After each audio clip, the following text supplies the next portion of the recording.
As I stood quietly and carefully poised in the shadows on the overgrown banks of the river, my heart began to sink a little even as my anticipation had gradually proceeded to rise. The moon had propitiously decided to come out by this point, casting a softly silver lunar glow on the seemingly impossible late-night scene that I was witnessing below, its vaguely discernible half-light all but dancing off the rippling currents of the water like an invitation to cast off the shoes and undies and merrily join in on the fray.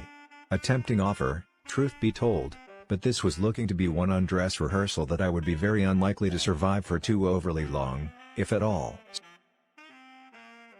And what a show it was! A veritable orgy it seemed of feeding and frenzy, and seemingly something else too appeared to be taking place on the night-darkened shores of the hungry river at the particular moment, more and then even more snarly beastie babes hungrily taking the stage in a frantic rush even as I watched. Then more yet, finally a whole ravenous pack of them all but barreling their way voraciously into the ongoing melee front and center like a ravaging biker gang descending on a Sunday morning church social. And it was in that moment that I decided to take pause for a beat or three to maybe carefully reassess my prospective plan du jour just a little.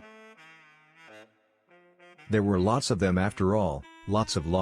a whole lot more than I had maybe anticipated, all of them seemingly dancing and feeding and writhing naked in the moonlight to some call of the wild jingle that presumably only they could hear, and I found myself wondering again if maybe something else was maybe having a hand in it all, some indeterminable nasty maybe orchestrating it all from somewhere just behind the shadows, though that was likely just random paranoia on my part and nothing more, but still.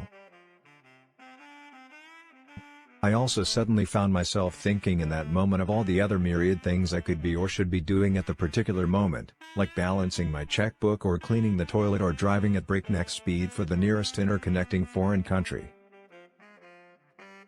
No such luck, alas, for it was also in that particular moment that everything suddenly changed for the worse, way worse as it turned out. I say worse because, suddenly, the steadily growing number of beastie gals down below were no longer dancing or feeding or much anything else for that matter, but rather were all now poised and frozen almost as if stopped in mid-motion, every last one of them with their noses in the air and their animal gaze locked fixedly and unmistakably on one thing and one thing only, me, as non-luck would have it. And, so, with nothing else practical really coming to mind for the particular moment at hand, I abruptly sprung myself up and onto my feet, grabbed my flagging wits as best I could, and proceeded to charge my way blindly and stupidly down the hill and into the hungrily waiting jaws of destiny.